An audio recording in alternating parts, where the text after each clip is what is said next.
sudah kondusif deh, Bapak Ibu kondusif deh. Ini materinya produksi, ini mulai pusing ini nanti. Loh, kok mati? Oh ya, mau difoto. Mendingan dicatat, Bu. Kalau nanti fotonya kehapus.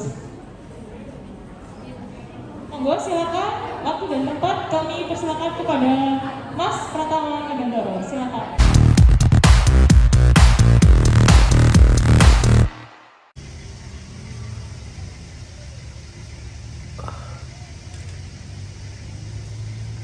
Halo teman-teman, kembali ke channel YouTubeku Pratama Nagandoro. Sekarang aku lagi di Mojokerto ya, tepatnya lagi di Trawas.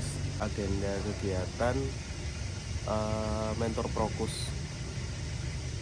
Jadi kayak gini, ada salah satu kegiatan program KPM dari Kementerian Sosial. Nah kebetulan untuk daerah Mojokerto ini teman-teman, itu yang bagian untuk delegasi mentor itu adalah dari UNER. Nah teman-teman tahu sendiri kalau aku ini lulusan dari UNER dan dimintai tolong oleh BPRIN, jadi satu bagian di UNER, untuk sebagai mentor di salah satu agenda kegiatan itu.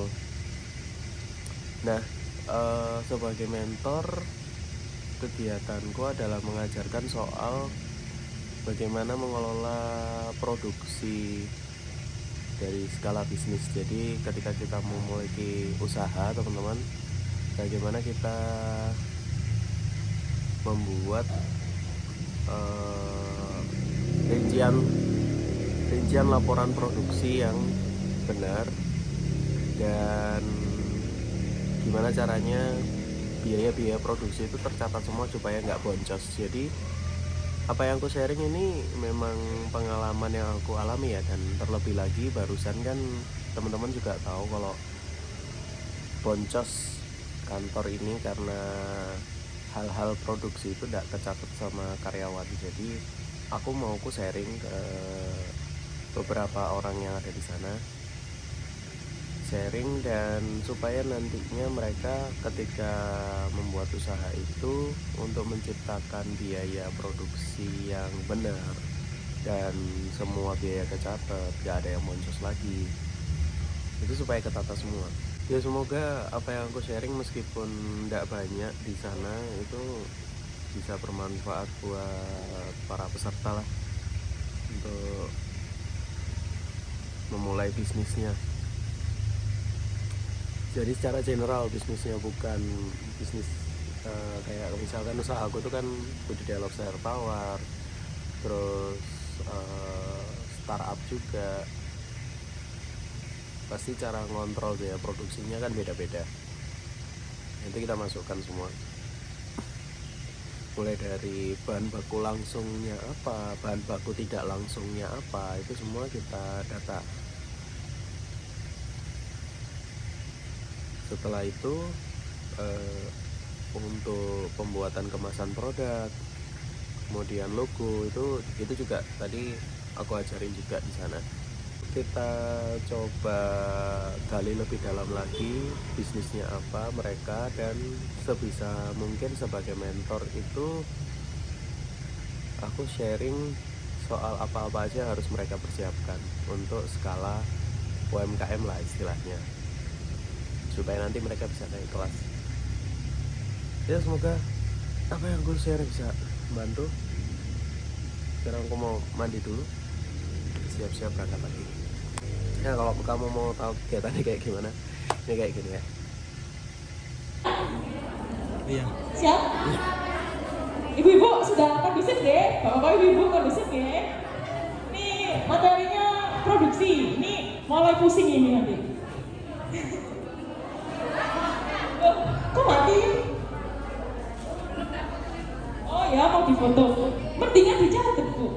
Kalau nanti fotonya kehapus. Monggo silakan, waktu dan tempat kami persilakan kepada Mas Pratama Nagandoro. Silakan.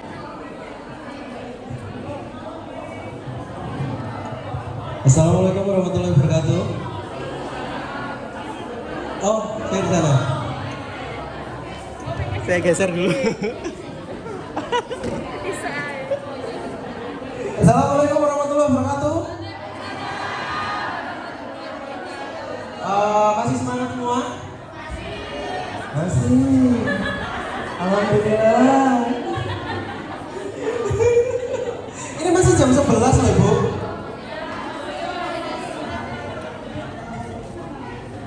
Yang dari Delangu mana? Delangu? Oh, di sana. Yang dari ini dari kecamatan mana?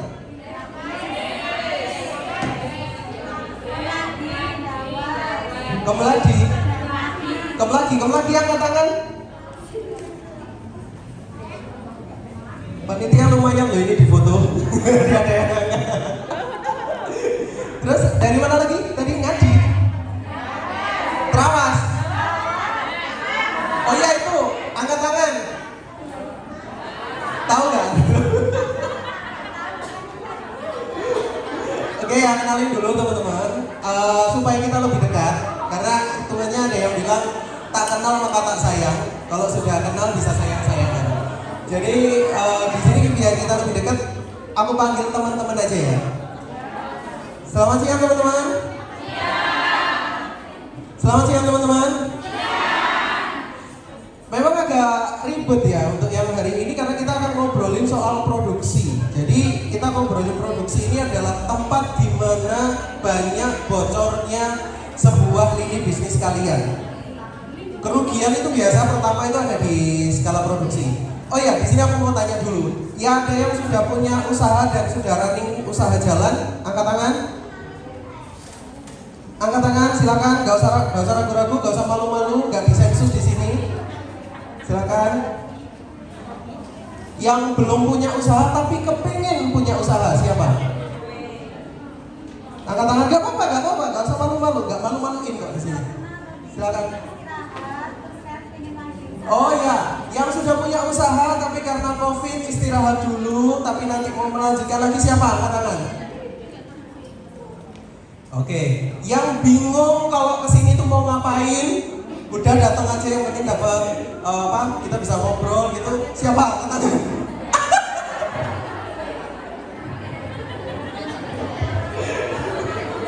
Ya Allah, pindah depan Bu. Pindah depan ya.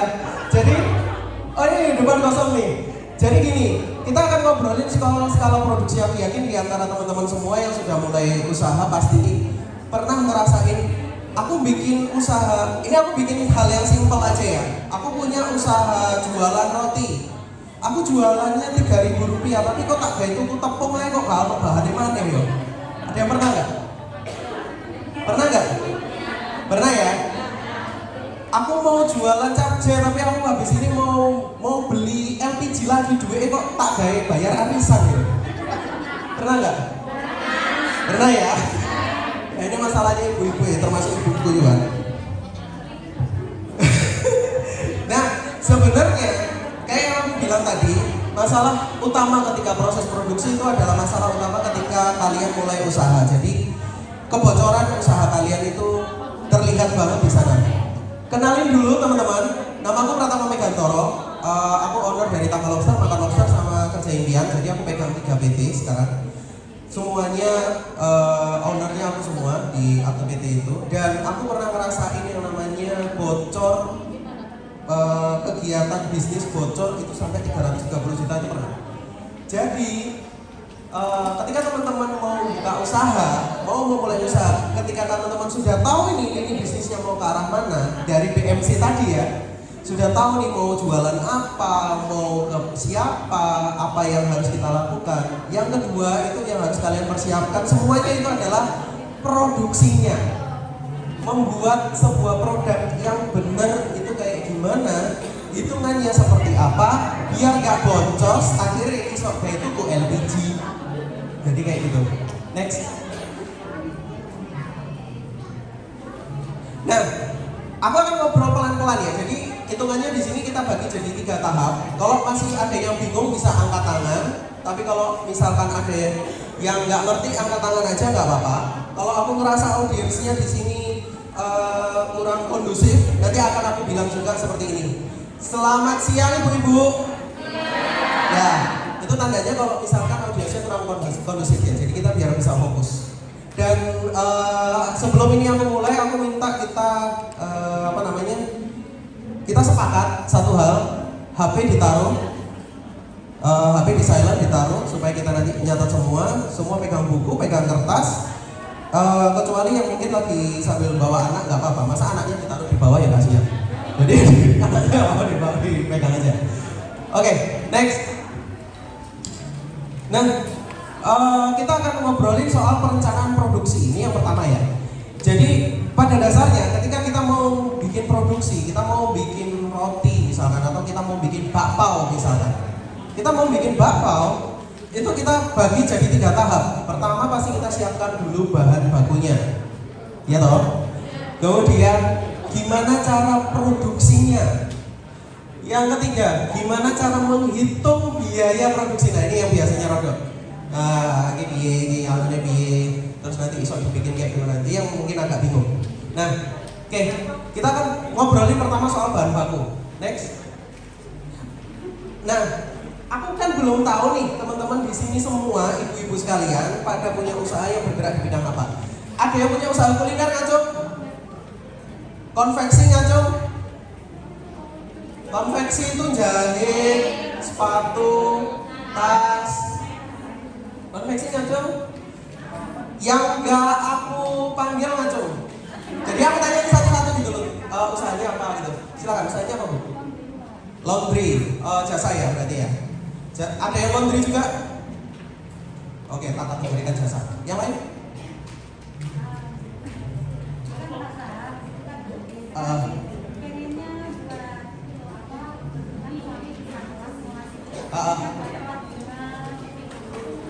Oke. Pot, furniture tapi dalam bentuk besi. Furniture. Yang lain? Jasa sudah ada, furniture sudah ada. Yang lain? Bu? Sayur, agrikultur. Nah, asik ini. Sama kayak saya. Halo Bu. Agrikultur kita. Next, yang lain? Sembako, FMCG, retail. Oke. Ibu?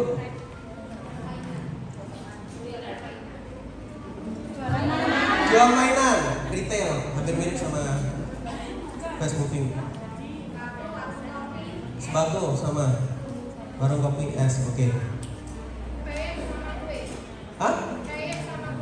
Kuliner. Oke. Nah, pada dasarnya dari berbagai jenis barang usaha teman-teman itu tadi sama dengan kita harus melihat alur bahan baku teman-teman memulai sebuah usaha. Nah, ini yang akan aku bedain adalah antara kayak misalkan yang punya usaha di bidang kuliner, bahan bakunya kan detail banget, sama jasa. Itu juga sebenarnya ada beberapa hal yang sangat-sangat detail, termasuk juga agrikultur, jual beli sayur seperti itu. Nah, itu juga nggak akan bisa disamakan dengan kayak FMCG, sembako, beras, kopi, terus sama toko mainan, sama jahit yang kita langsung ke customer langsung, atau mungkin kita tembaknya adalah ke retailer. Jadi aku tadi di belakang sempat ngobrol dengan Pak. Siapa Pak di belakang? Pak Triyono. Pak Triyono ini adalah beliau rencananya mau buka sepatu, tas ya Pak ya.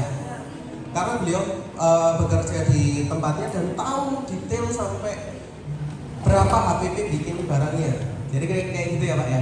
Nah, sebenarnya ini lebih detail ke soal produksinya Bapak. Cuman yang tadi aku tanyain ke teman-teman kenapa kok dibedakan, ada beberapa hal yang jelas banget berbeda ketika bikin yang namanya HPP. Yuk lanjut. Next.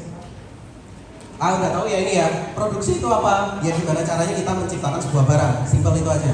Kita nggak perlu berpikir ribet-ribet. Pokoknya produksi itu adalah gimana caranya jadi satu sepatu misalnya, jadi satu apa? Atau gimana caranya produksi itu dilakukan untuk teman-teman yang punya jasa dan FMCG, gimana caranya barang dari tokonya sampai itu bisa hadir jebret satus. Nah, itu adalah proses produksi, termasuk tulaannya dan lain-lain. Pokoknya intinya gitu. Ya, next. Bahan baku, nah ini yang aku jelasin.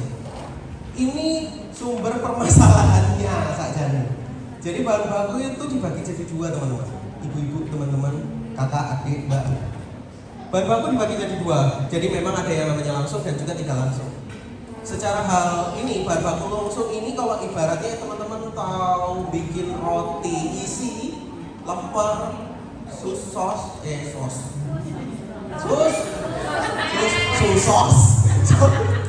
ya yang kayak gitu-gitu. Untuk bikin satu bahan baku itu bahan baku utamanya apa? Tepung, telur, sosis pakai telur nggak sih? Nggak ya? Roti, anggap aja roti lah ya. Tepung ya, telur ya, gula ya, apa sampai resepnya itu adalah bahan baku langsung. Bahan baku tidak langsungnya panci, oven,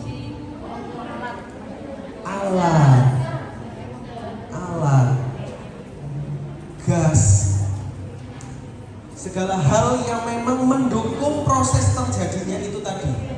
Sampean mubleki tepung itu ada kosnya, itu harusnya ada. Nah nanti tak jelasin detail. Listrik, apalagi? Ayo, pulsa, bensin, ayo. Biaya arisan enggak? Biar saja. Baik. Jadi kayak gitu pada dasarnya. Dari sini paham ya? Yang bingung angkat tangan. Aku pelan-pelan, serius. Soalnya aku kemarin rugi di sini. Emang. Jelas ya? Ya, yuk rada ribet lagi habis ini. Nah, sekarang sebutkan bahan baku langsung dan tidak langsung yang Anda ketahui dan faktor apa saja yang mempengaruhi bahan baku. Teman-teman fasilitator. Oke, setuju ya kita kasih waktu 1 menit para peserta nulis bahan baku 1 menit cepet-cepetan. Bahan baku langsung dan tidak langsung dibagi dua. Teman-teman bisa langsung screening dari belakang ke depan ada yang nulis atau belum. Ayo ya. Kita mulai ya. 1, 2, 3.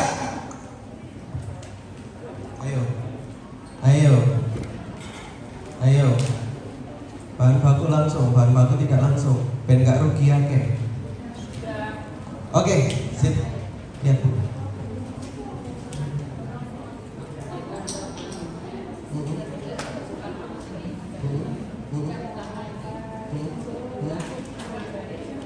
Bahan baku tidak langsungnya. Sekalian. Oke.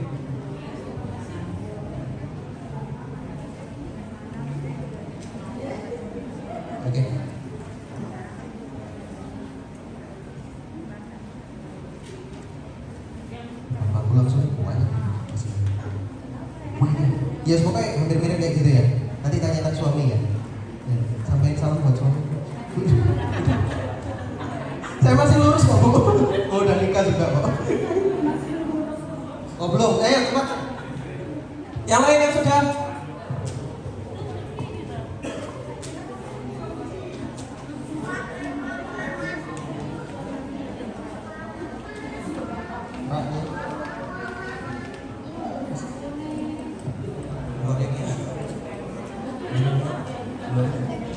Yang lain? Sudah?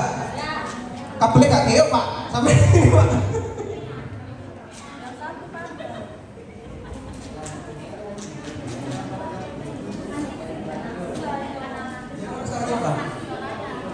Apa? Barang bekas, rongsokan. Bahan bakunya ini berarti rongsokan ya, sampai ambil dari ulang apa? Tulis. Siapa yang ambil? Yang ambil barangnya siapa? Dari tempatnya sampai ini sebelum ngumpul siapa yang ambil? Sampai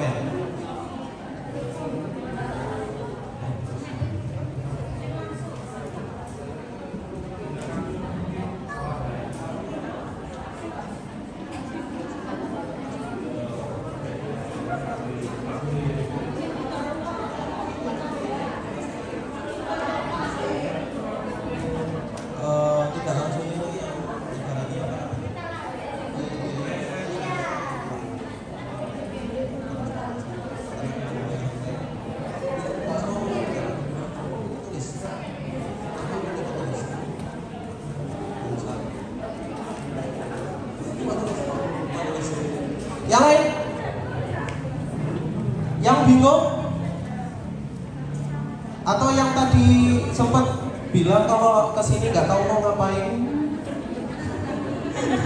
masih mencari titik cerah dalam hidup. Oke ya, sudah? Selamat siang. Oke, udah ya. Next. Nah, dari bahan baku langsung, ya ibaratnya kayak yang aku bilang tadi, kita lagi bikin donat. Nah, ini dari apa yang aku jelasin, coba teman-teman cek dari apa yang teman-teman tulis. Menurut teman-teman tuh mirip apa enggak? Gitu ya. Yang pertama bahan baku langsung, misalkan kita bikin donat. Terus untuk bikin 20 donat kita butuh 500 gram tepung. Nah, untuk bahan baku tidak langsungnya itu misalkan minyak goreng. Paham ya? Nah, kadangkala ada yang bingung kayak, loh mas, minyak goreng itu ketika aku bikin donat itu bisa tak pakai untuk berapa jenis donat, kan berarti masuknya ke biaya langsung pak. Nah, ada sempat kepikiran gitu nggak? Ada yang sempat kepikiran nggak?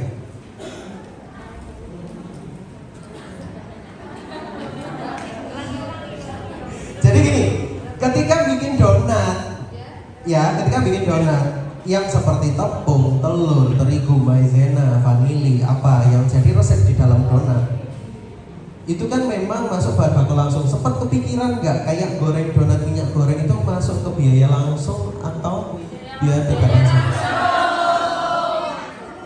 Kenapa minyak goreng sebenarnya adalah biaya tidak langsung?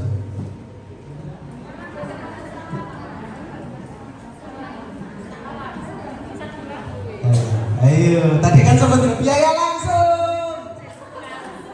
Ternyata sebenarnya adalah biaya tidak langsung.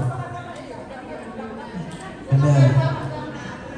Karena satu unit produk itu digunakan untuk beberapa kali produksi, sementara biaya langsung itu untuk satu unit barang itu habis berapa yang pastinya, ibarat resep. Nah sekarang ini akan tak konversikan ke teman-teman yang punya usaha yang lain, contoh jasa furniture misalkan.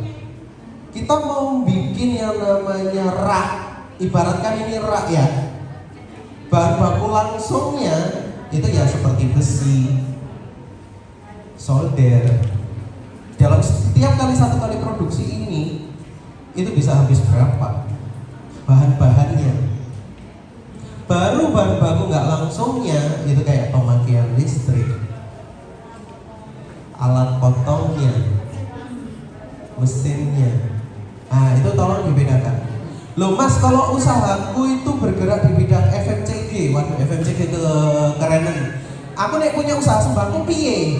Nah, bahan baku langsungnya apa? Bahan baku tidak langsungnya apa? Bahan baku langsungnya ya sampai pulaannya regane pinten. Kena diskon apa mboten?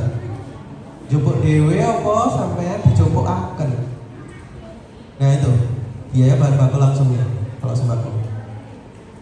Nah kalau biaya bahan baku yang nggak langsungnya, ibaratnya di dalam sembako itu tadi, ketika teman-teman mau jualan sembako, bungkusi kresek kayak satu orang customer itu berapa? Paham ya? Kalau mainannya ini biasanya jatuhnya ke pedagang-pedagang ini ya, pedagang-pedagang yang keliling itu ya bu ya, ibu toko distributor ya. Berarti bahan baku langsungnya ya dari distributor itu. Bahan baku tidak langsungnya adalah ketika ibu kesana, bensinnya berapa, itemnya kayak gimana. Nanti kalau boleh tak buka laptopku mas, aku tak brandel HPP punya aku. Nanti kalau misalkan akan tak contohin ketika aku membreakdown dari salah satu distributor rekanan PT SDI, dan mereka punya 648 item. Di antara masing-masing item, aku ketika menentukan harga barang yang akan aku pulang dan aku pre-order itu apa? Itu karena ada perbedaan antara bahan baku langsung dan bahan baku tidak langsung. Nah, ini sepele pak, ini sepele banget. Jadi antara bahan baku langsung, bahan baku tidak langsung ibaratnya kita kayak punya selingkuhan gitu. Yang harus kita fokusin bahan baku, tapi kadang selingkuhan ini masuk ke hati kita. Jadi yang harusnya bahan baku tidak langsung masuk ke bahan baku langsung. Jadi jeru. Kadang nggak kroso. Kate tuku LPG gak iso. Terus kadang kayak tuku tepung. Jadi kayak gitu. Next. Nah, akhirnya beberapa hal yang ketika teman-teman mendeskripsikan perbedaan antara bahan baku langsung dan tidak langsung, ada beberapa hal memang yang membedakan antara bahan baku itu. Teman-teman belinya di mana? Harganya berapa? Barangnya piye? Satu kali produksi butuh barang berapa? Biaya transportnya berapa? Disimpan di mana? Ada biaya tambahan nggak? Nek nggak laku terus bosok piye? Nah, jadi dibagi kasih orang-orang, ben orang-orang yang mules.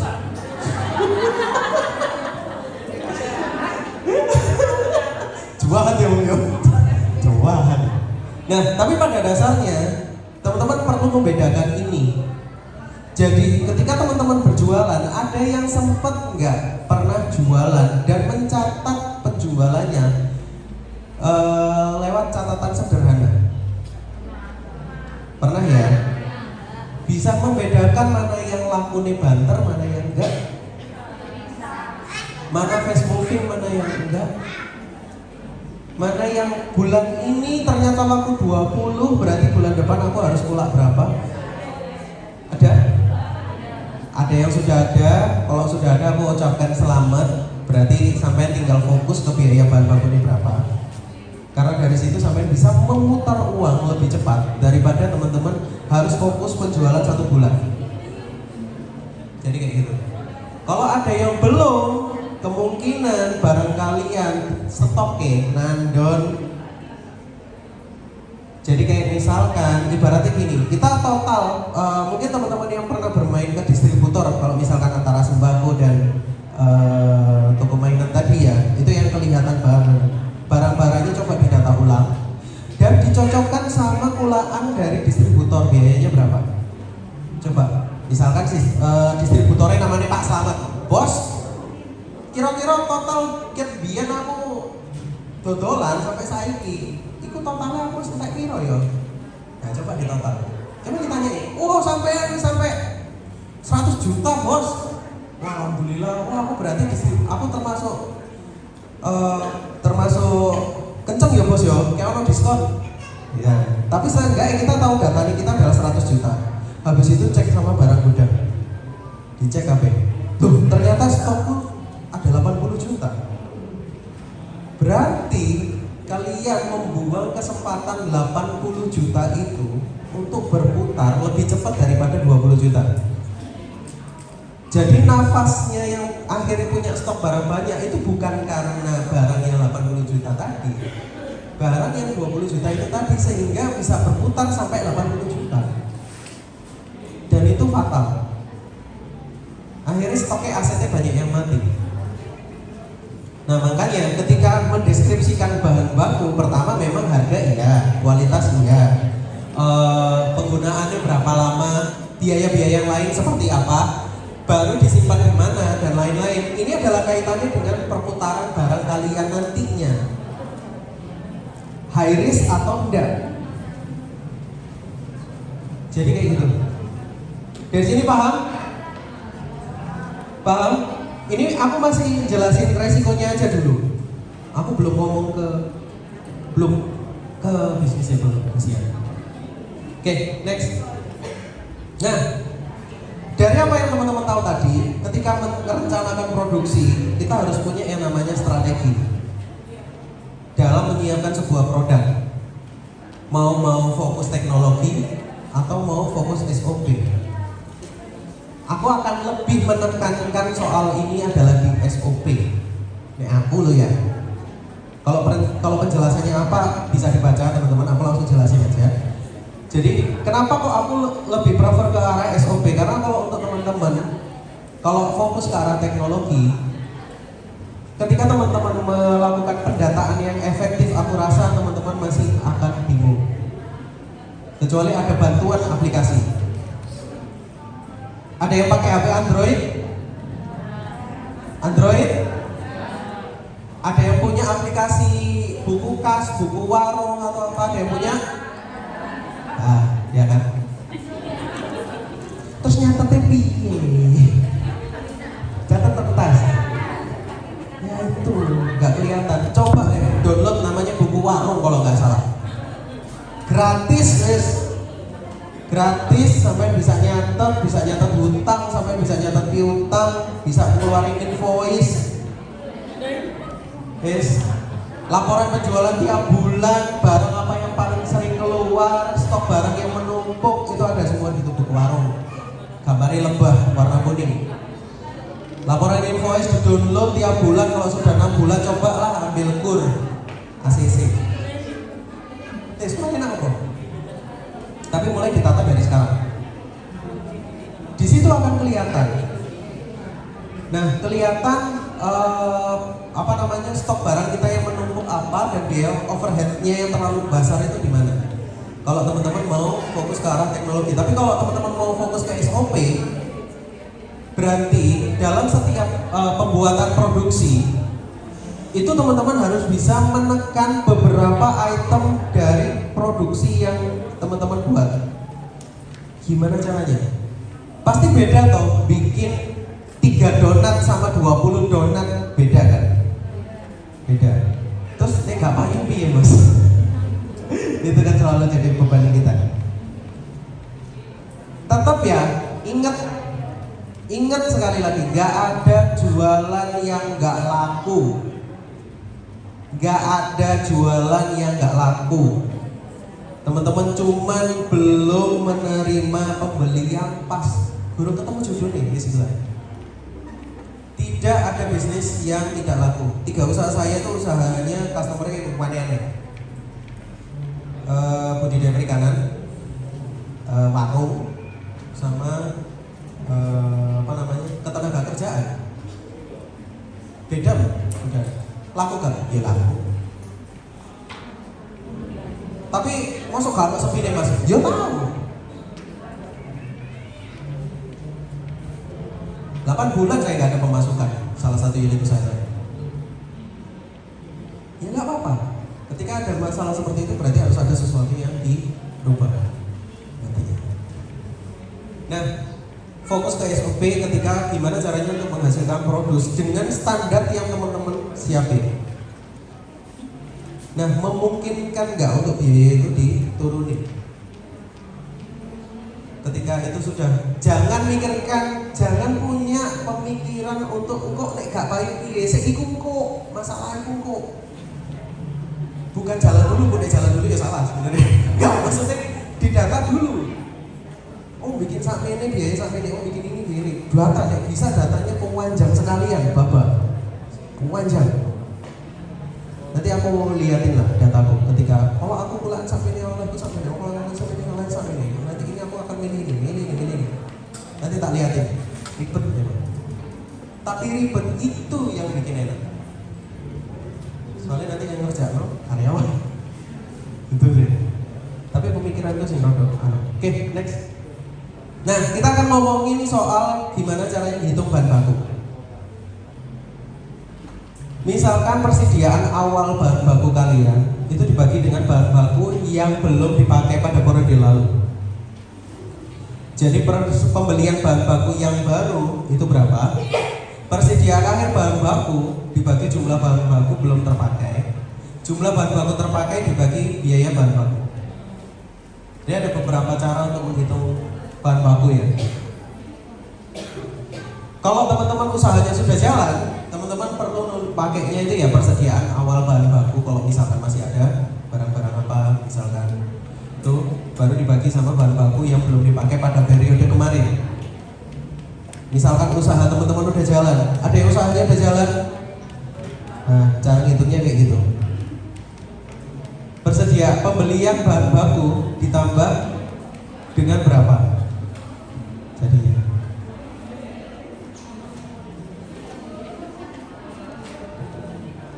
Oke, next lagi. Langsung mulai aja ya. Nanti akan tak back, Mas, nanti aku back, baru aku jelasin aku back gitu aja ya. Back ke beberapa kayak gitu ya. Ada yang bikin sampai kayak gini? Gak pernah. Aduh. Bolanya berapa?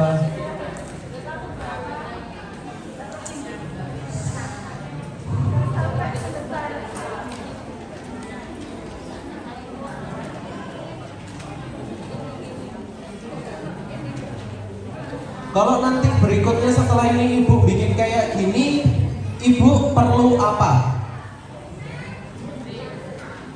Aku nggak tanya soal ibu bisa nggak kayak gini, nggak. Kalau berikutnya harus seperti ini, ibu perlu apa? Hah? Mbak, aku bisa minta kayak kertas atau apa sih bisa tak pakai buat nyoret-nyoret ini.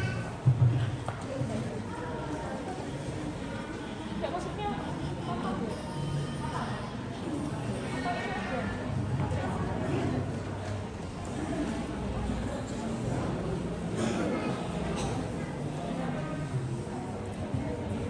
Oke.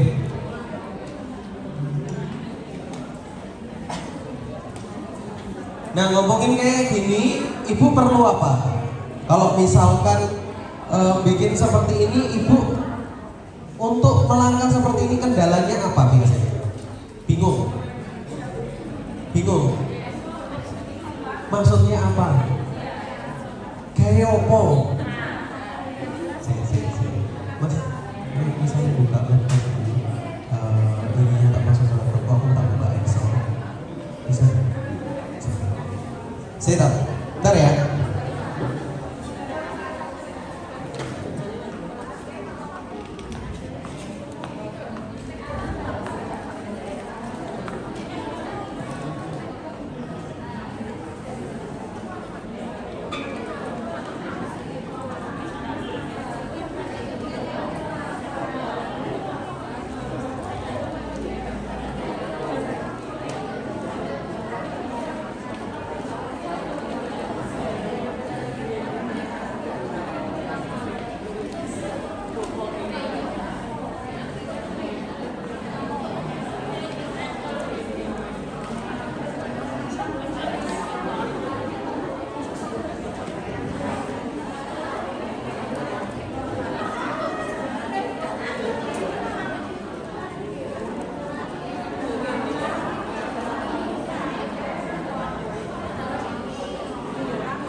Selamat siang.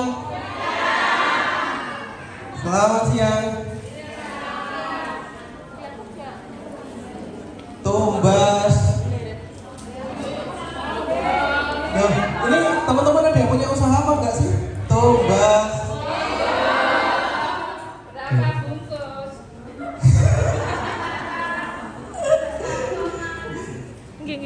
Anggap aja, teman-teman ada yang punya kertas kosong? Ya, silakan siapkan kertas kosong. Kita akan hitung HPP-nya teman-teman. Yang simple aja. Pertama, bikin kayak gini ya.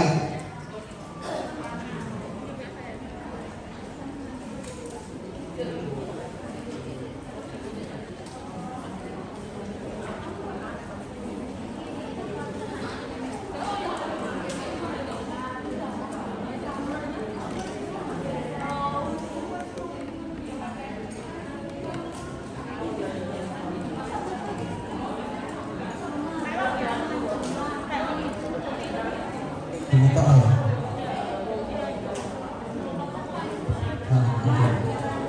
Jadi kita akan bikin yang sederhana dulu. Teman-teman punya usaha apa, dan aku akan membedakan dengan laporan simpel. Sisi Mbak, aku punya laporan simpel.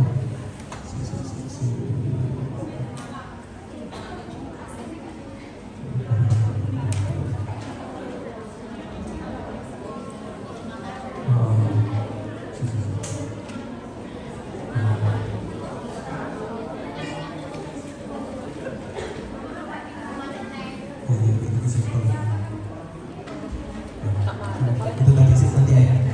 Oke. Jadi pertama-tama bahan baku yang teman-teman miliki silakan tulis di keterangan dengan mendetail. Ya, akan aku samakan dengan gimana caranya ketika aku bikin biaya bahan baku dari salah satu unit usahaku. Oke. Jadi yang pertama indukan. Kita akan masukkan ya indukan. Indukan. Di keterangan itu Mbak. Teman-teman bisa berbeda dengan ini sesuai dengan usahanya masing-masing ya. Ini adalah salah satu paket usahaku dan aku akan menghitung HPP ku. Tapi tolong jangan direkam sesuai kesepakatan kita bersama. Matikan HP. Jadi ini rahasia usaha. Tapi ini aku bikin hitungan simpel aja dulu. Ngikuti dengan ininya kalian. Nah, jadi paket usahaku yang untuk satu unit usaha budidaya itu, ketika aku mau masukkan HPP, pertama adalah indukan lobster air tawar. Jumlahnya 10 ekor. Iya 10 unit ekor. Harga baru total.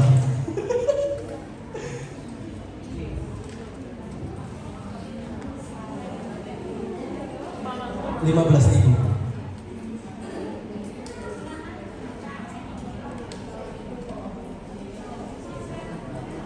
Nah, total berarti 15.000 kali 10. Nah, misalkan bikin roti, misalkan salah satu item aja, HPP satu item, ya roti itu untuk bikin butuh bahan baku tepung 10 gram, misalkan, ya tulis tepung jumlah 10 gram misalkan. Loh kok tepung? Itu yang budidaya, nggak maksudku yang lainnya. Untuk misalkan teman-teman tepung misalkan, terus beratnya adalah 10 gram. Jadi teman-teman tulis saja tepung 10 gram harga. Nah harganya teman-teman menghitungnya bukan per pulaan 1 kilo, enggak? Pakainya. Iya, per gram. Iya. Jadi teman-teman belanja 1 kilo 15.000, ya hitungan 10 gramnya itu berapa? Masukin. Ya, betul. Kalau di sini itu kayak besi satunya. Coba ya kita ikut ya. Indukan 15.000 10 ekor. Kemudian besi 2 meter. Besi 2 meter 4 unit. Iya.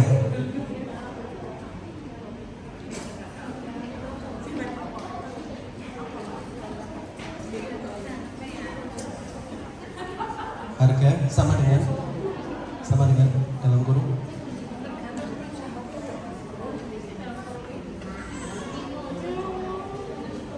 angka apa sih?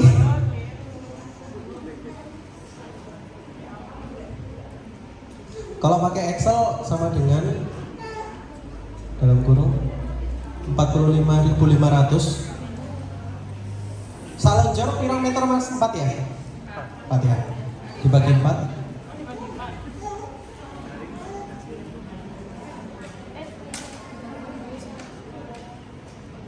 Dan kurung tutup kali 2. Iya itu kali 2. Nah itu maksudnya apa? Aku ngitung beliku itu satu lonjor besi itu 4 meter. Sementara yang tak pakai 2 meter. Nah, aku butuh 2 meter 4 unit. Jadi yang aku hitung pertama adalah ngitung besi 2 meter per unitnya itu harganya berapa dulu. Jadi kulaan 45.500 dibagi 4 kan ketok itu akhirnya 1 meter.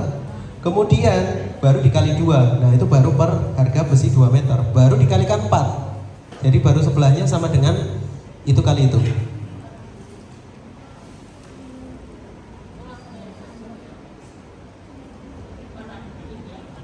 Kali 4.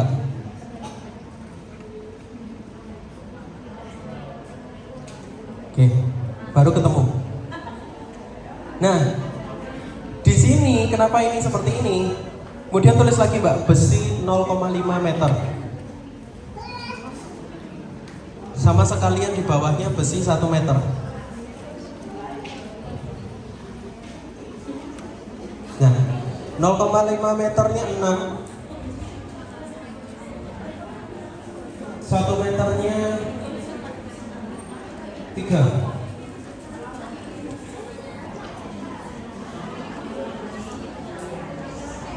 Udah sama. Untuk bikin ininya, ya coba di drag dulu. Terus yang besi 0,5 meternya Mbak, ya harga per piecesnya. Rumusnya diganti, dibagi 8, nggak perlu dikali 2. Oke. Yang satunya benar dibagi 4 tapi nggak perlu dibagi 2, apa dikali 2. Nah, teman-teman lihat, barangnya sama, ya, barangnya sama-sama besi. Untuk bikin satu paket, tapi satu paket ini besi itu aku butuh yang ukuran 2 meter, 1 meter, setengah meter. Dulu kenapa kita punya banyak banget besi sisa? Karena nggak semuanya itu kita hitung satu-satu. Akhirnya banyak besi nganggur. Ya Mas ya, Mas Ed. Jadi teman-teman kenalin ini Mas Ed. Beliau, kamu berapa bulan Mas? Berapa bulan? Belum 1 bulan ya? Kaget nggak melihat besi segitu banyaknya? Ya, itu adalah sisa barangku yang nggak bisa terjual karena aku salah ngitung waktu itu, nggak tak hitung per detail. Simple, tapi akhirnya jebol. Makanya, ketika kita ngomong bikin satu buah produk, bahannya mungkin sama, tapi keperluan untuk per unitnya itu beda. Ya ini ya contoh ya, besi 2 meter, besi 1 meter, besi 1 meter. Kenapa kayak gitu? Karena kita kulaane itu belum tentu dapatnya 2 meter. Contoh yang lebih simpel, kita bikin roti, kita butuh tepungnya 100 gram, kita kulaane gak ono untuk tepung 100 gram. Paling enggak 1 kilo. Tapi nek beline dikit, regone larang. Itu. Nah, pemane ngecer. Rodo glepung-glepung ngono bisa. Terus murbaut Mbak. Murbaut itu 18. Per piecesnya 750. Ya.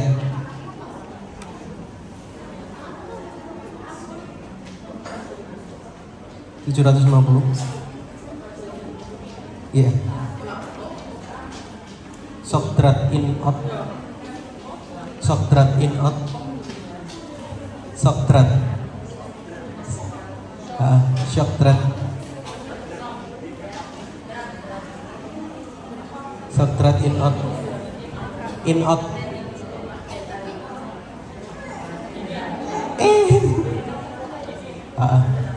Gak tak tulis semua tapi paling enggak ada beberapa item membedakan bahan baku langsung sama enggak langsung gitu aja Pak ya.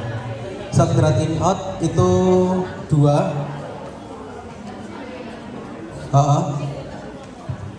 5.000. Media filter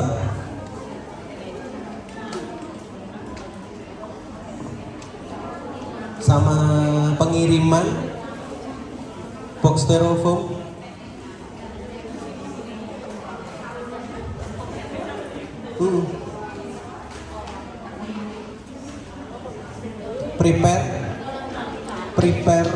prepare gitu aja. Packing,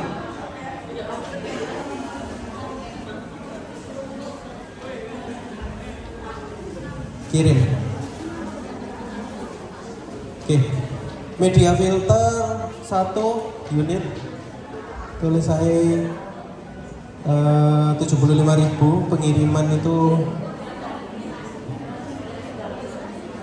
Pengiriman itu anggaran 150. Box styrofoam 45. Prepare 15.000. Packing 15.000. Kirim 15.000. Oke. Nah, teman-teman kalau misalkan lihat beberapa paket data ini, ya, aku akan membedakan mana yang bahan baku langsung dan bahan baku tidak langsung. Kenapa kok dimasukkan ke dalam satu HPP?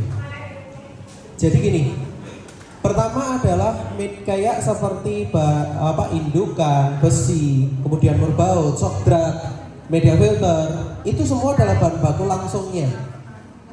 Jadi kos-kos bahan baku langsung sebenarnya masih banyak lagi, cuman nggak mungkin aku jelasin ya, nggak ada fungsinya. Yang penting detailnya itu, gitu ya. Masih ada banyak lagi, ada biopol, kapas, terpal, banyak banget di satu paket. Aku akan jelasin itu aja dulu. Kemudian berikutnya untuk pengiriman box styrofoam, prepare, packing, kirim itu adalah beberapa variabel yang bahan baku tidak langsung. Jadi contohnya kayak bagian packing. Selamat siang ibu-ibu. Ayo ngerumpi ya. Ayo.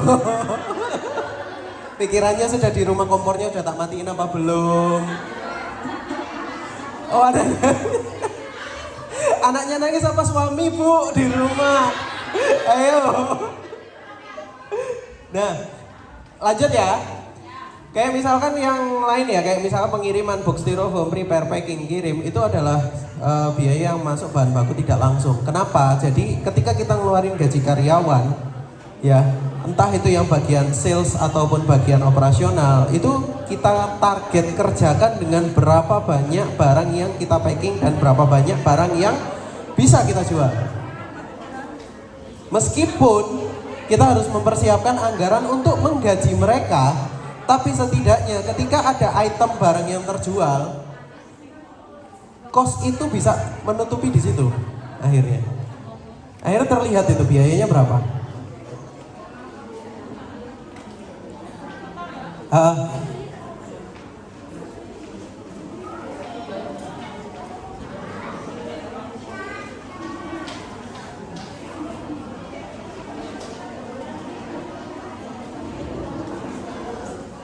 Masukkan 647.750.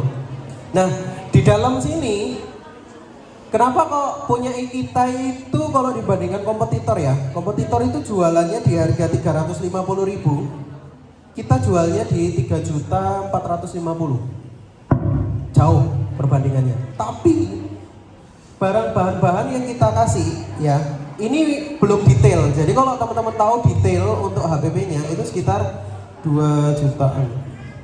Ini belum begitu detail. Kalau yang detail itu yang ini. Tapi pada dasarnya ini teman-teman paham ya, membedakannya ya.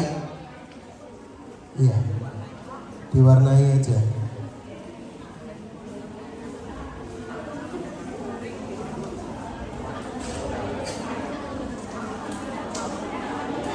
Nah, jadi kita pertama harus membedakan mana bahan baku yang langsung sama bahan baku tidak langsung. Soalnya nanti kaitannya dengan kas. Mana kas yang harus ada, mana kas yang bisa dipergunakan untuk uang berputar. Nggak semuanya buat kulaan, fatal nanti. Bahan baku langsung itu adalah kas yang harus ada. Kas yang harus ada itu adalah bahan baku langsung. Jadi misalkan kita jualan apa, mau jualan berapa, itu ya harus dari sini. Sementara yang nggak ada warnanya itu adalah bahan baku tidak langsung. Warna biru misalkan. Oke. Oke, ini penting ya. Tak lihatkan hargaku habis ini. Masuk yang ini Mbak. Ini ya.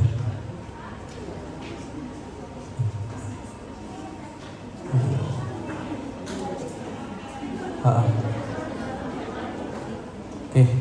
Ini aku punya beberapa barang. Ya, dan itu aku rubah. Kalau aku nggak pakai istilah bahan baku langsung dan bahan baku tidak langsung, enggak. Aku langsung tak rubah. Jadi kayak coba ke atas sendiri Mbak.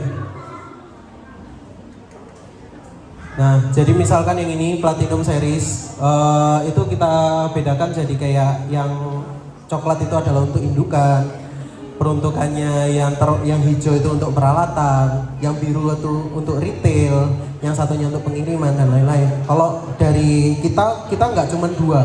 Kalau dua itu nanti masih ada perbedaan antara bahan baku yang tidak langsung. Kalau kita sih, kalau ibu-ibu nggak usah sampai ke arah situ. Nggak usah sampai ke arah situ. Cukup bedakan mana yang langsung, mana yang nggak langsung. Kalau di kita harus di detail itu, kemudian kita targetkan karyawan berapa. Jadi ini kan kelihatan tuh ya. Untuk satu paket indukannya sekian harganya, peralatan sekian, retailnya sekian, pengiriman sekian, box packing sekian. Kemudian dari situ kita, kalau di kantor kita breakdown lagi. Ini adalah untuk anggaran bonus ke customernya seperti apa. Jadi dari kotornya sekian, kemudian kita tambahin anggaran untuk bonus, baru kita ketemu bersihnya. Nah dari bersihnya itu termasuk berapa persen? Itu. Nah baru kita ngitung soal kebutuhan yang lain kayak gaji. 1 bulan gaji karyawan berapa? Operasional berapa? Dana jaga-jaga berapa? Recovery stock berapa? Itu kalau kita. Kalau nanti ibu nggak perlu sampai detail itu, berarti seperti ini target usahanya berapa? Udah langsung muncul. Kalau aku mau lebih detail lagi, aku misalkan aku hanya mentargetkan 20% dari kebutuhan PT ku. Faktanya aku biasanya nggak segitu, cuman ya wis misalkan segini. Kelihatan kan? Aku harus bisa jualan sekian. Nah jualan sekian itu kalau di breakdown lagi soal pembagian target kerja, berarti aku harus bisa jualan barang ini per minggu berapa item, barang ini berapa item, barang ini berapa item, barang ini berapa item. Ini masih ngomong soal kebutuhan omset kemudian dibagi per item-itemnya. Nah nanti fokusnya ke arah sana juga kok. Nanti tapi kalau ibu-ibu di Delangu ketemu aku, mungkin aku bisa sharing gitu. Oke. Waktunya habis. Oke. Baru separuh loh itu. Bedain bahan baku langsung dan tidak langsung. Masih ada lagi? Ya. 5 menit ayo. Aku minta perpanjangan 5 menit aja. Tak cepet no. Ini yang paling krusial itu adalah bahan baku langsung dan tidak langsung. Bocor rugi itu banyak di situ ketika mau produksi. Biasanya gitu. Soalnya aku kemarin ya habis rugi. Ya iya, saya mencat 8 anak. Saya mencat 8 anak bulan November. Nyolong juga sih, kurang ajar. Yesus. Next. Nah, ini simple. Oke, soal HPP paham ya. Untuk soal produk dan kemasan aku cuma butuh waktu 5 menit. Jadi aku akan jelasin sesimpel mungkin karena mau nggak mau soal pengemasan produk itu adalah salah satu cara langkah supaya customer itu mau beli. Ya, kemasannya jelek ya sudah, nggak akan ada powernya, nggak ada nilai jualnya, nggak payu nanti. Selain itu, soal kemasan itu adalah soal core power di nilai jual produknya teman-teman, yang bisa dilempar ke customer atau bisa menjadi solusi untuk customer. Itu juga. Oke, next. Oke, soal packing, next. Pada dasarnya dibagi jadi 3 ya, desain, label, packing. Next. Ada yang perlu soal ini? Aku nggak perlu jelasin ya, teman-teman bisa baca karena Ya jujur aja ini nggak perlu aku jelasin. Oke, next. Next. Oke. Sekarang gini, ketika teman-teman, adakah teman-teman yang harus membuat kemasan produk di setiap produk jualannya teman-teman? Nggak ada. Yang nggak ada tak terusin, tak lewatin. Tak jelasin ya, tak jelasin dikit aja. Jadi pada dasarnya gini, ketika sebuah produk kemasan itu teman-teman desain dan teman-teman buat, itu adalah gimana caranya menarik hati customer dan menjelaskan produknya teman-teman itu apa. Secara nggak langsung. Ada yang pernah tahu lihat kemasannya apa begitu dibuka isinya apa? Pernah nggak? Nggak ada kan? Pada dasarnya produknya itu sesuai dengan yang ada. Tapi kalau di luar negeri metodenya sudah out of the box lagi. Jadi packingnya apa, isinya apa. Mereka sudah mulai berani bermain ke arah sana. Tapi kalau di sini jangan.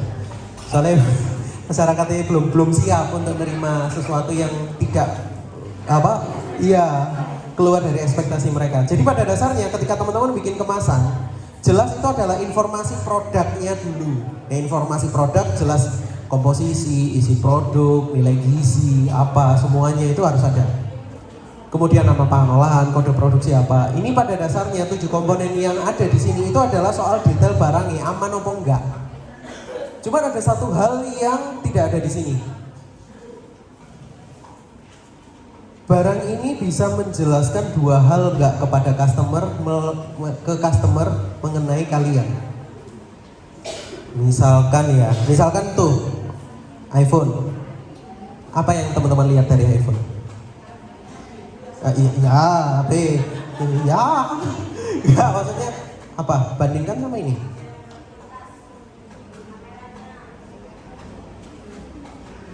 Apa yang bisa? Profesionalitas. Ya, mahal. Misalkan. Tapi kenapa kok HP itu banyak dibeli daripada HP yang nominalnya yang sebenarnya sama-sama bisa tapi ya itu bisa menjelaskan, desain itu harus bisa menjelaskan sebuah makna tertentu soal produknya mereka. Jadi contoh next.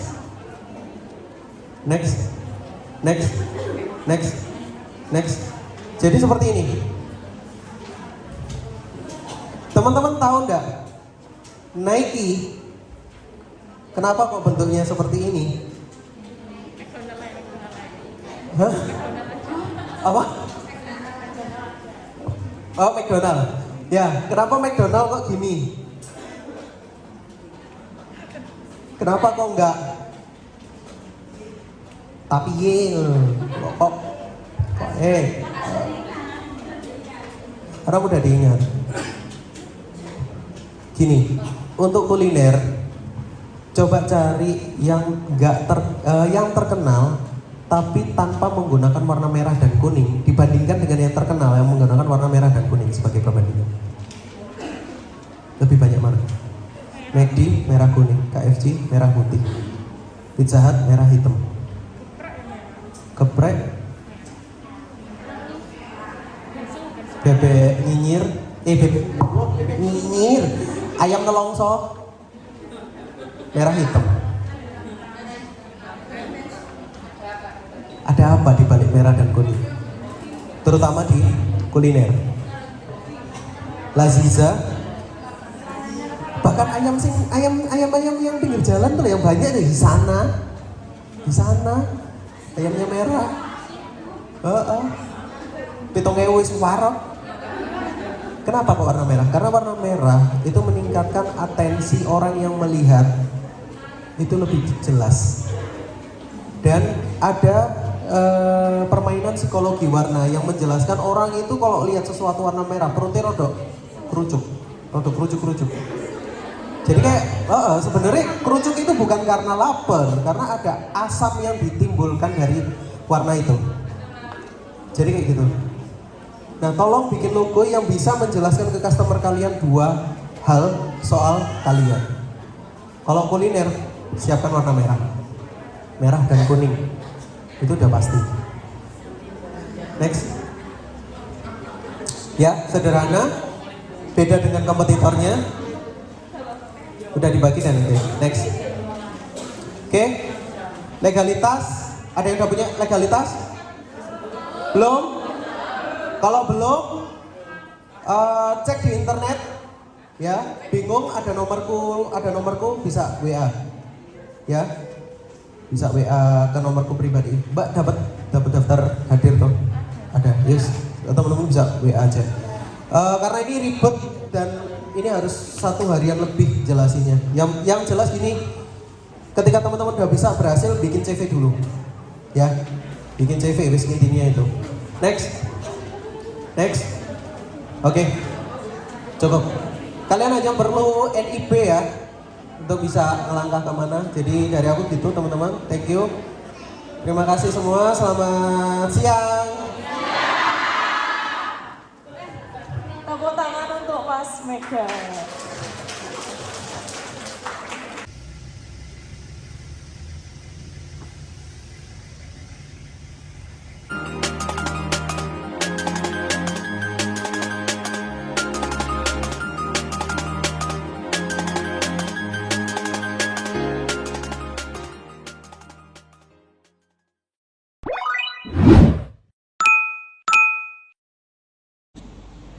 Wah, kalian nonton videoku sampai habis. Thank you banget. Dan video ini aku buat untuk segmen terakhir adalah aku thank you juga untuk kalian yang sudah bergabung di membership community. Siapa aja kamu bisa nonton di bawah ini nama-namanya. Karena kurang lebih hampir 2 bulan lebih aku off di YouTube, tapi ternyata AdSense-nya masih jalan. Makanya dan AdSense terbesar adalah dari kalian. Aku thank you banget. Yang itu juga akhirnya membuat aku untuk semangat untuk bikin konten lagi. Berikutnya nanti di bulan Januari, teman-teman membership community yang sudah bergabung ataupun yang nanti akan bergabung, aku nanti akan kasih sesuatu yang spesial buat kalian di bulan Januari di tahun 2022. Teh. Capek cuy. Video ini direkam aja ini sudah jam 12 malam. Nah, gitu dulu. Thank you semuanya. Apa yang nanti aku kasihkan ke kalian di awal tahun 2022 nanti untuk membership YouTube community nanti akan aku share di video berikutnya. Nanti mendekati di tahun 2022 di bulan Januari. Tunggu aja. Thank you semua yang sudah nonton and see you next time. Nah, aku ngerekam. Ya. Kayak pengen nge-zoom. Jempolmu renek no. Nah, kate mbok zoom piro, sembarang. Ya. Gini nih Pak Kaisa, itu gini. Enggak bisa. Bisa nih Mas. Oh, bisa ya.